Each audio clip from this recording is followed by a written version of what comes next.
நேயர்களுக்கு வணக்கம். இன்று நம்மிடையே இணைந்திருப்பவர் சகானஸ் பேகம் அவர்கள். வணக்கம் மேடம். வந்தே மாதரம். வணக்கம் சார். மத்திய அரசு கொண்டு வரக்கூடிய இந்த விஸ்வகர்மா திட்டம், சிறு குறு தொழில் செய்வங்களுக்கு, இந்த தச்சர் இவங்களுக்கெல்லாம் வந்துட்டு பயனடையக்கூடிய ஒரு திட்டத்தை வந்துட்டு நாங்க தமிழகத்துல அனுமதிக்க மாட்டோம் அப்படின்னு சொல்லி முதல்வர் ஸ்டாலின் வந்துட்டு இருக்காரு. என்ன காரணம் மேம் அதற்கு? சென்ட்ரல் கவர்மெண்ட் எந்த திட்டம் கொண்டு வந்தாலுமே அதை எதிர்க்கணுங்கிற ஒரு நல்ல கோட்பாட, ஒரு கொள்கைகளை டிஎம்கே இன்னைக்கு இருக்கிற ஆளும் கட்சி நினைக்குதுங்க சார். இதுக்கு முன்னாடி பார்த்தோம்னா நவோதயா ஸ்கூல், நீட்டு, இது எதுவுமே வேண்டான்னு சொன்னாங்க.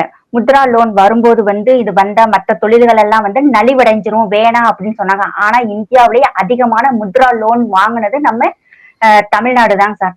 அதே மாதிரி நீட் வேணான்னு சொன்னாங்க. அதிகமா பாஸ் பண்றது நம்ம தமிழ்நாட்டு குழந்தைகள் தான். இன்னைக்கு மற்ற ஸ்டேட்ல எல்லா ஸ்டேட்லயுமே நவோதயா ஸ்கூல் இருக்கு. நம்ம தமிழ்நாட்டுல மட்டும்தான் சார் ஸ்கூல் இல்ல. இதுக்கு காரணம் அவங்க நடத்துற ஸ்கூல்கள்ல ஹிந்தி மத்த எல்லா லாங்குவேஜஸும் சொல்லி தர்றாங்க.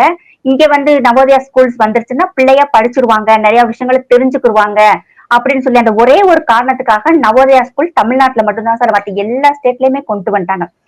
நம்ம மோடி ஐயா கொண்டு வர்ற எல்லா திட்டங்களுமே வேண்டாம்னு சொல்றதை இவங்க ஒரு எழுதப்படாத கொள்கையா வச்சிருக்காங்க. விஸ்வகர்மா திட்டம் ஒரு ரொம்ப நல்ல திட்டம். இது மொத்தம் 18 வகையான தொழில்களை செய்யறதுக்கான ஆரம்பிக்கப்பட்ட ஒரு திட்டம். மொத்தம் 13,000 கோடி இதுக்காக ஒதுக்கியிருக்காங்க. இந்த 18 வகையான தொழில்கள் சிறு குறு மற்றும் அந்த நலிவடைந்து இருக்கிற வினைஞர்கள் தொழில் தான் சார். எல்லாரும் இதை குலத்தொழில் அப்படின்னு சொல்றாங்க. குலக்கல்விதான் பரம்பரை தொழில்ங்கிறாங்க. பாரம்பரிய தொழில் தாங்க சார் இது. இதுக்கு முன்னாடி அவங்க அப்பா செஞ்சிருக்கணும், தாத்தா செஞ்சிருக்கணும்னு சொல்லி இது தேவையில்லாம வேற மாதிரி கொண்டு போறாங்க ஜாதியின் அடிப்படையில். அதாவது இந்த தொழில் செய்யறவங்களை நம்ம இழிவா நினைக்கிறாங்கன்னு சொல்லி இவங்களா இதை எடுத்து சொல்றாங்க. இது அப்படி இல்லை. இந்தியாவில் இருக்கும் பாரம்பரியமான தொழில்கள், குயவர்கள், நம்ம விளக்கு, அது இந்த மண்பானம் செய்யறவங்க, பாய் செய்யறவங்க, மீன்பிடி தொழில் செய்யறவங்க, இதெல்லாம் பரம்பரையா செஞ்சுட்டு வர்றது பாரம்பரியமான தொழில் தாங்க சார். பூட்டு செய்யறது, இது எல்லாமே இன்னும் நிறைய செய்யறாங்க. விஸ்வகர்மா இருக்க அந்த கம்யூனிட்டி எல்லாமே சிலை செய்யறவங்க, அந்த கார்பெண்டர் ஒர்க் பண்றவங்க எல்லாருமே ரொம்ப நேர்த்தியான அறிவுத்திறன் அதிகமா இருக்கும் சார். அவங்களுக்கெல்லாம் அந்த கல்லுலயே ஆண்கள் பெண்கள் சொல்லி சாமி செய்யற சிலைகள், எனக்கு ஒரு ஃபேமிலியே தெரியும் சார். சாமி சிலை செய்யற ஒரு ஃபேமிலியே தெரியும். அங்க இருக்கிற பசங்க எல்லாம் இவங்க சொல்றாங்க படிக்க விட மாட்டாங்கன்னு சொல்றாங்க. அந்த வீட்டுல எல்லாருமே எல்லாமே டிகிரி முடிச்சுட்டு இதுக்குண்டான காலேஜ்ல தஞ்சாவூர் அண்டு சென்னையில போய் இந்த காலேஜ்ல படிச்சுட்டு இன்னைக்கு சிலை செய்யறாங்க சார். அது மட்டும் இல்லாம கோயில்களுக்கு உண்டான கும்பாபிஷேகம் செய்யற எல்லா கோயில்களுக்கும் இவங்கதான் போய் அந்த மராமத்து பணிகள் எல்லாம் பார்த்துட்டு எல்லாமே கும்பாபிஷேகம் செய்யற அளவுக்கு அவங்க செய்யறாங்க. படிச்சிருக்கிறாங்க. அந்த தொழிலையும் இவங்க பரம்பரையா இல்லாம அவங்க அப்பா தொழில் இல்ல. இப்ப அந்த பசங்க செஞ்சுக்கிட்டு இருக்காங்க சார். இப்ப இதே மாதிரி நலிவடைந்த தொழில்கள் நிறைய இருக்கு. ராஜஸ்தான் பக்கம்லாம் பார்த்தோம்னா பித்தளை பூட்டு இருக்குங்க சார். அந்த பூட்டெல்லாம் அந்த காலத்து ராஜாக்கள் யூஸ் பண்ண பூட்டு. ஒரே பூட்டுல 5 வகையான ஹோல்ஸ் இருக்கு. டிஃப்ரெண்டா இருக்கு. அது என்னன்னு சொல்லி கேட்டா 5 வகையான சாவிகள் இருக்கு. அந்த காலத்துல கஜானாவுக்கு இந்த பூட்டு போடும்போது 5 மந்திரிகள் வேற வேற சாவிகள் வச்சு அவங்க ஒரே டைம்ல திறந்து அதை வெளியே எடுக்கிற மாதிரி சொல்றாங்க சார். ஆமா மாதிரி ஒரு பூட்டு இருக்கு. அது லேசா மேல டச் பண்ணோடனே அது கீ போட்டு ஓபன் பண்றாங்க. ஆனா ஓபன் ஆக மாட்டேங்குது. தலையை ரைட் சைடு திருப்புனா அந்த பூட்டு ஓபன் ஆகுதுங்க சார். இதே மாதிரி மீன் மாதிரி நிறைய வகையான பூட்டுகள் இருக்கு. இது எல்லாமே பித்தளையில கையினால் செய்யப்பட்டது. இது ராஜஸ்தான்ல மிக பிரபலமா இருந்தது. இப்ப அதை நலிவடைஞ்சிருக்கு. இப்ப அதை செய்யறதுக்கு ஆர்வமா இருக்கிறவங்க அதை போய் கத்துக்கிறாங்க. இது அங்க இருக்கிற கவர்மெண்ட் அவங்களுக்கு சப்போர்ட் பண்ணுது. அவங்க நாங்க லோன் தர்றோம் அப்படின்னு சொல்லி சென்ட்ரல் கவர்மெண்ட் சொல்றதுக்கு அவங்க சப்போர்ட் பண்ணி அந்த இளைஞர்களுக்கு துணையா இருக்கிறாங்க. இது வரைக்கும் 20 லட்சம் வணிகர்கள், அதாவது 20 லட்சம் இதுக்கு சம்பந்தப்பட்ட தொழில் செய்யறவங்க அப்ளை பண்ணிருக்காங்க சார். 8 லட்சம் பேர் பேசிக் ட்ரைனிங் முடிச்சிருக்காங்க. 6 லட்சம் பேர் அட்வான்ஸ் ட்ரைனிங் முடிச்சிருக்காங்க. அதுக்குண்டான எக்யூப்மெண்ட்ஸ் வாங்குறதுக்கு ஒரு 15,000 ரூபாய் தர்றாங்க. ஒரு வாரத்துக்கு பெர் டே 500 ரூபாய் ஸ்டைஃபன் கொடுக்குறாங்க. முடிச்சு வரும்போது இவங்களுக்கு என்ன தேவை, எந்த ஒரு விதமான ஒரு பிணையமுமே இல்லாம, கேரண்டி இல்லாம ஃபர்ஸ்ட் 1 லட்சம் கொடுக்குறாங்க. அது நம்ம கரெக்டா நம்ம ரன் பண்ணிக்கிட்டு இருக்கும் போதேவும் 15,000 ரூபாய் ரிட்டர்னபிளா 15,000 ரூபாய் கொடுக்குறாங்க. மத்த எக்யூப்மெண்ட் சின்ன சின்ன கருவிகள் வாங்கிக்கிறதுக்காக தர்றாங்க. இது மட்டும் இல்லாம 5 லட்சம் வரைக்கும் எக்ஸ்டெண்ட் பண்ணி லோன் தர்றாங்க. முத்ரா லோன் வரும்போது சிறு குறு தொழில் எல்லாம் நலிவடைஞ்சுன்னு சொன்னாங்க. ஆனா இன்னைக்கு முத்ரா லோன்ல அதிகமா பயன்படுத்திருக்க தமிழ்நாட்டு மக்கள் இதையுமே வந்து நிறைய தேடுறாங்க. இதனால வந்து இப்ப எனக்கு தெரிஞ்சு என்னோட ஃப்ரெண்ட் எல்லாம் இது வந்து பியூட்டிஷியன் வச்சிருக்காங்க, இது பியூட்டிஷியன்ல வருமான்னு சொல்லி கேட்கறாங்க அவங்க. இல்ல இது பியூட்டிஷியன் இல்ல, ஏன்னா அதுல வந்து பார்பர் ஷாப் வந்திருக்கு. இப்ப ஜென்ஸ் பார்பர் ஷாப் ஃபர்ஸ்ட் வந்து அவங்கதான் செய்வாங்கன்றது இப்ப நிறைய பேரு கம்யூனிட்டி வைஸாலாம் இல்ல சார், நிறைய பேர் வந்து பியூட்டிஷியன் இருக்காங்க, ஜென்ஸுக்கு இருக்கிறாங்க, லேடிஸ் இருக்கிறாங்க. இப்ப அவங்க எல்லாம் வந்து கேக்குறாங்க நமக்கு வந்து இதுல நம்ம அப்ளிகபிள் ஆவோமா அப்படின்னு சொல்லி. அவங்களுக்கு முத்ரா லோன் இருக்கு.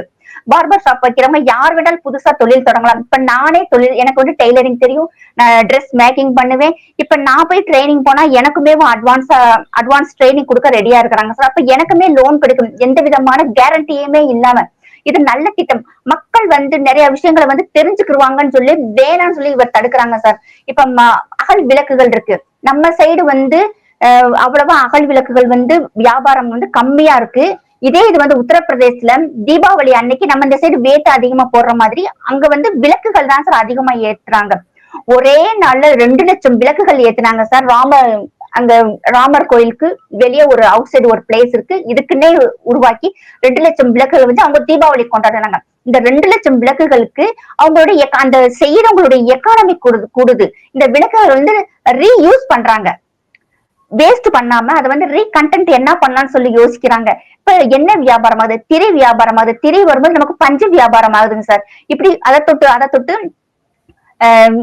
அதாவது வந்து இந்திய நாட்டினுடைய பாரம்பரியமான கலாச்சாரம் சம்பந்தப்பட்ட தொழில்கள் வந்து நலிவடைஞ்சிடக்கூடாது, இது வந்து உலக அளவுல வந்து வெளியே கொண்டு போகணும் அப்படின்னு சொல்லிதான் சார் மோடி ஐயா இந்த திட்டம் கொண்டு வந்திருக்காங்க.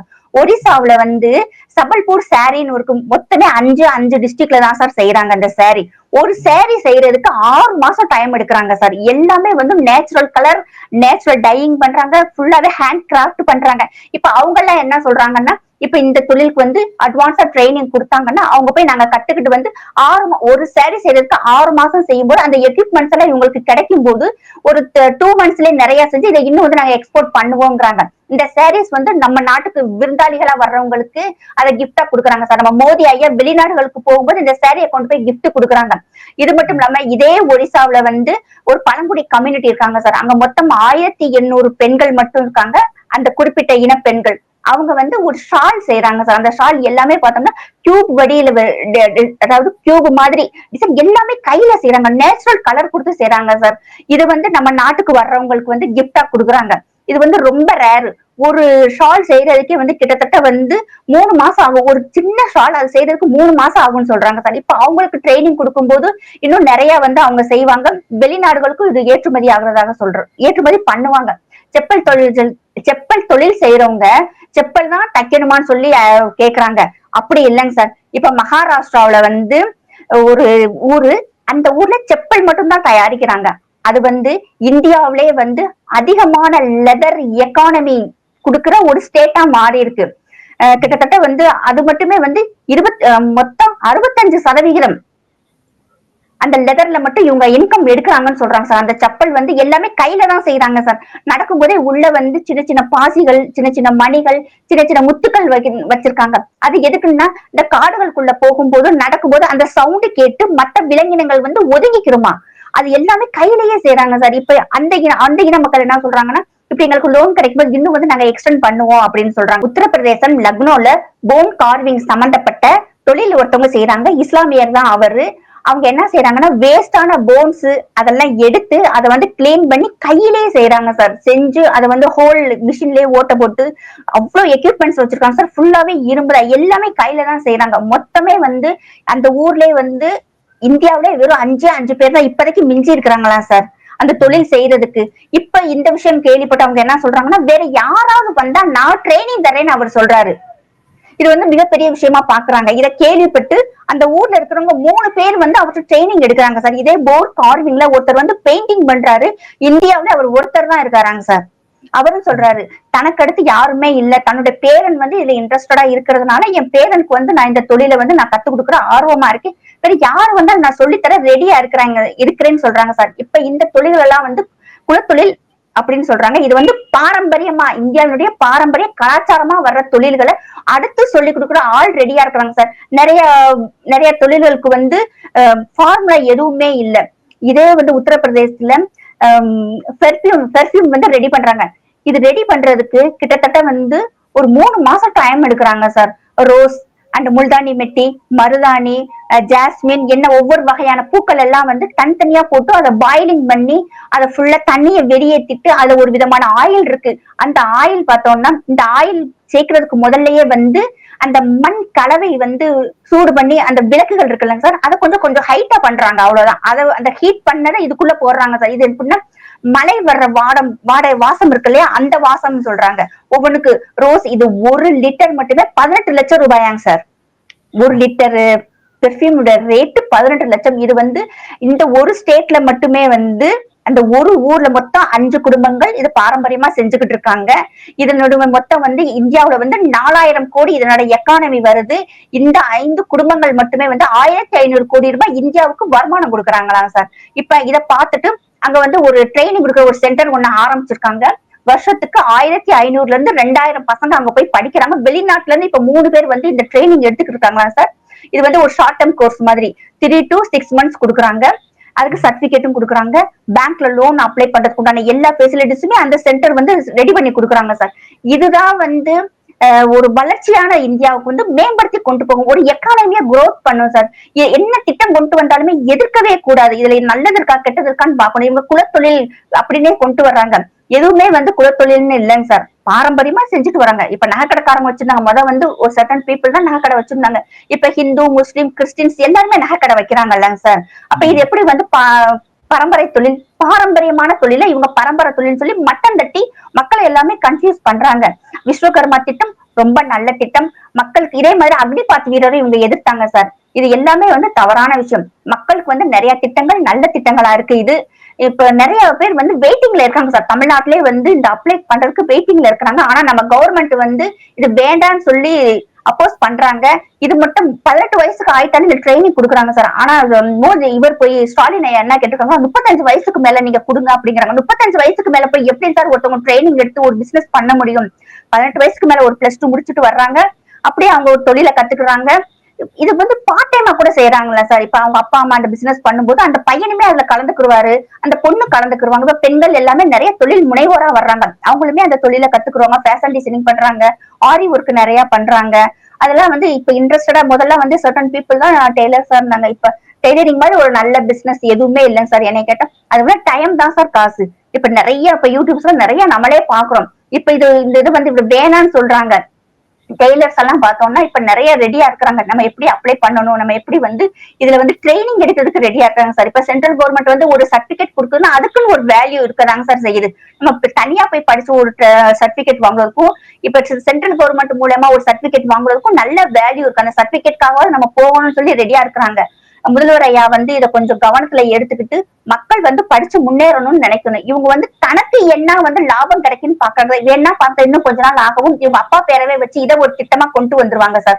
கொண்டு வந்து ஏற்கனவே வந்து எல்லா திட்டத்துக்கும் ஜல்ஜீவன் திட்டத்துக்கு, மோடி திட்டம் கொண்டு வந்த எல்லா திட்டத்துக்குமே தள்ளுவண்டி கடைகள் எல்லாம் பார்த்தோம்னா மோடி போட்டோ இருக்கும். அதை அப்படியே மறைச்சிட்டு பக்கத்துல இவங்க போட்டோ. ரேஷன் கடைகளுக்கும் இவங்களுக்கு என்ன சம்பந்தம்னே தெரியல சார். எல்லா ரேஷன் கடையிலும் இவங்க போட்டோ இருக்குங்க சார். எதுக்கு சார் இவங்க போட்டோ வச்சு இவங்க தான் கொடுக்குறாங்களா? ஆனா கொடுக்கறது ரேஷன் போர்டு கொடுக்குறது எல்லாமே சென்ட்ரல் கவர்மெண்ட் தான் கொடுக்குது. இவங்களுக்கு அதுக்கு எந்த சம்பந்தமுமே இல்லை. ஆனா எல்லா கடைகளையும் போட்டோ எல்லாமே ஸ்டிக்கர் ஒட்டுறாங்க சார். மக்கள் இதை பாக்குறவங்க வந்து கொஞ்சம் புரிஞ்சுக்கணும். நமக்கு தெரியாம இருக்கிறவங்களுக்கு நம்ம வந்து விளக்கம் கொடுக்கணும். இது வந்து பரம்பரை தொழில்ல பாரம்பரியமான தொழில். இது நிறைய தொழில் இருக்குங்க சார். இது மாதிரி வந்து ராமர் கோயில் பக்கத்துல நான் சொல்றது உத்தரப்பிரதேசல மறுபடி நான் ஏன் அந்த ஸ்டேட்டை சொல்றேன்னா அங்க வந்து நலிவடைந்த தொழில்கள் எல்லாமே வந்து இப்ப உயிர்ப்பிக்கிறாங்க சார்.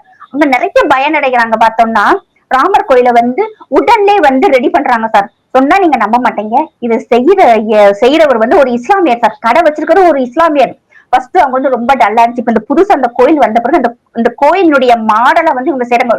மினிமம் பிரைஸ் 100 ரூபாய் சார். 100 ரூபாயில இருந்து பல ஆயிரம் ரூபாய் வரைக்கும் இவங்க செஞ்சு வித்துக்கிட்டு இருக்காங்க. இப்ப இவங்க இதை வந்து ஆன்லைன்ல வந்து இதை வந்து எடுத்து சொல்லவும் வெளிநாடுகள்ல இருந்து கூட இவங்களுக்கு நிறைய ஆர்டர்ஸ் வருதுன்னு சொல்லி இப்ப அவங்க ரொம்ப சந்தோஷமா சொல்றாங்க. அப்ப அங்க பார்க்கும்போது ஒரு இஸ்லாமியர் இவருக்கு அது பாரம்பரிய தொழில் இல்ல. இப்ப அவங்க வந்து சம்பாதிக்கிறாங்க. இப்ப அவங்களுக்கு நமக்கு லோன் கிடைக்குது. இதே மாதிரி அவங்களுக்கு கீழே பலாயிரம் பேர் வேலை பார்க்க, அதான் இப்ப நான் சொல்ல வரேன். அவங்களுக்கு கீழே பலாயிரம் பேர் வேலை பார்க்கறாங்க. இப்ப அதை கத்துக்கிட்ட இன்னொருத்தர் போய் அவர் கடை வைக்கலாம் இல்லையா? எனக்கு இந்த தொழில் தெரியும், எனக்கு வந்து நீங்க லோன் கொடுங்கன்னு சொல்லும் போது கண்டிப்பா அவங்களுக்கு லோன் கிடைக்கும், அவங்களும் பிசினஸ் ஆரம்பிக்கலாம். கவர்மெண்ட்டுமே வந்து எல்லாருக்குமே வந்து கவர்மெண்ட் வேலை கொடுக்க முடியாதுங்க சார். தொழில் முனைவோர்களா தான் நம்மளை வந்து க்ரோ பண்ணிக்கணும். அதுக்கு எல்லா சப்போர்ட்டும் கவர்மெண்ட் செய்யுது.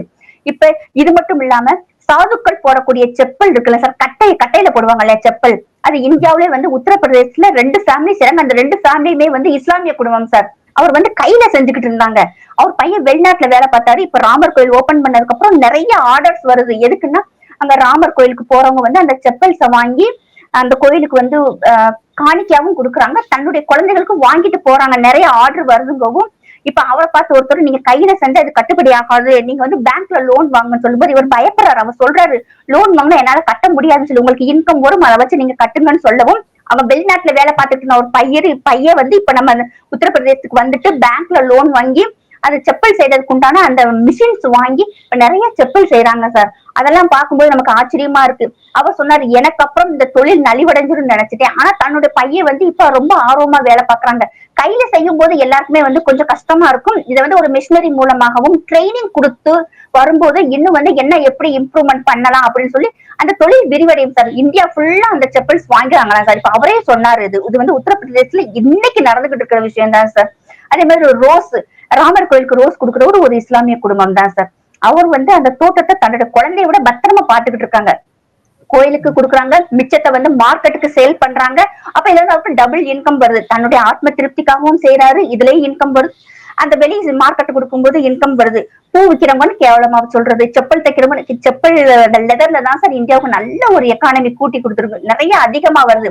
இவர் எப்ப பார்த்தாலும் ரொம்ப குறைவாவே வந்து நம்மள மக்கள் வந்து மட்டம் தட்டி கொண்டு வந்துட்டாங்க சார். இவங்களுக்கு போஸ்ட் ஒட்டணும், இவங்களுக்கு வந்து வாழ்கன்னு சொல்லணும், இவங்க பின்னாடியே அலையணும், மக்கள் வந்து படிக்க கூடாது, முன்னேறக்கூடாது, எதை பத்தி யோசிச்சிடக்கூடாது, எதை கேள்வியும் கேட்கக்கூடாதுங்கிறது ரொம்ப கவனமா இருக்கிறாங்க சார். நமக்கு அடுத்து நம்ம பிள்ளை நம்ம பேரன் தான் வந்து இந்த நாட்டை ஆளணும். அப்ப மக்கள் எல்லாமே வந்து கூமுட்டையா இருக்கணும். இவர் வந்ததுக்கு அப்புறம் இந்த 4 வருஷம் ஆகுதுங்க சார், எத்தனை கம்பெனி சார் வந்திருக்கு. இங்க இருக்கிற எங்க நம்ம கொங்கு மண்டலத்துல இருக்கிற பெரிய பெரிய மில்லியனர்ஸ் எல்லாமே வந்து உத்தரப்பிரதேசலயும் மத்திய பிரதேசல போய் தொழில் தொடங்குறாங்க சார். ரொம்ப சாதாரணமா 2 நாள் 3 நாள் வந்து தொழில் முனைவோருக்கான ஒரு மீட்டிங் போடுறாங்க, இங்க வந்து பேசுறாங்க, அப்படி கூப்பிட்டு போயிடுறாங்க சார். ஆனா இவர் போய் 10,000 கோடி 15,000 வெளிநாட்டுல போய் எத்தனையோ நாடுகளுக்கு போய் இன்னைக்கு வரைக்கும் ஒரு கம்பெனி கூட ஆரம்பிக்கல. சாம்சங் எல்லாம் இழுத்து மூடக்கூடிய நிலைமையில வந்து இன்னைக்கு இழுத்து பிடிச்ச நிப்பாட்டின மாதிரி வச்சிருக்காங்க சார். எத்தனை கம்பெனிஸ் ஆரம்பிச்சிருக்காங்க, எத்தனை பேருக்கு வேலை கொடுத்திருக்காங்க, எவ்வளவு இன்கம் குரோ ஆயிருக்கு. இதோட ரொம்ப பெரிய கேவலம் சார். இப்ப நம்ம இந்தியாவுல இருக்கிற 2வது இடத்துல எக்கானமில இருந்தது இப்ப 5வது இடத்துக்கு வந்திருக்கோம் சார். 2 வருஷம் 5 வருஷம் 5 தான் பெருசுங்கிற மாதிரி இப்ப இதெல்லாம் கேட்டோம்னா இந்த டிஎம்கே காரங்க எல்லாம் சொல்லுவாங்க 5 தானே பெருசுன்னு சொல்லி. இப்படி பின்னாடி போய்கிட்டே இருக்கு. ஆனா ஒஸ்டா இருக்கிற ஸ்டேட்ல 5க்குள்ள வந்துட்டோம் சார். நம்ம 2வது இடத்துல இருந்து இப்ப 5வது இடத்துக்கு வந்துட்டோம். இது வந்து நம்மள வந்து ரொம்ப பின்தள்ளி கொண்டு போகுது. இதெல்லாம் வந்து அவங்களுடைய ஆட்சிக்கு உண்டான கெட்ட பேர். இவங்க நினைக்கிறாங்க 1000 ரூபாய் கொடுத்து நம்ம ஓட்டு வாங்கிடலாம் அப்படின்னு நினைக்கிறாங்க. இது கண்டிப்பா இதெல்லாம் ஒர்க் அவுட்டே ஆகாது சார். நீங்க வேணாலும் பாருங்க, இது அவங்களுக்கு வந்து ஒரு கெட்ட பேரா தான் உண்டாக்கும். விஸ்வகர்மா திட்டம் ரொம்ப நல்ல திட்டம். இது வந்து குல தொழில் இல்ல, பாரம்பரியமா வர நம்மளுடைய கலைகளை மேக் இன் இந்தியா திட்டம் மூலமா எம்எஸ்எம்பில வருது. இது நிறைய தொழில்களை வந்து சாகக்கூடிய நிலைமையில இருக்கிற தொழில்களை உயிர்ப்பிச்ச மோடி ஐயா கொண்டு வந்து இதை வந்து ஏற்றுமதி செய்யறாங்க சார். நிறைய விஷயங்கள் நம்ம நாட்டிலேயே சொல்லலாம். நம்ம தமிழ்நாட்டிலேயே வந்து காஞ்சிபுரம் பட்டுப்புடவைகளுக்கு உண்டான மதிப்பு இன்னும் எந்த சாரீஸ்க்குமே இல்லைங்க சார். அவங்களுக்குலாம் இது ஒரு நல்ல திட்டமா தாங்க சார் வரும். இதை வந்து கன்சிடர் பண்ணலாம், நல்ல திட்டம்.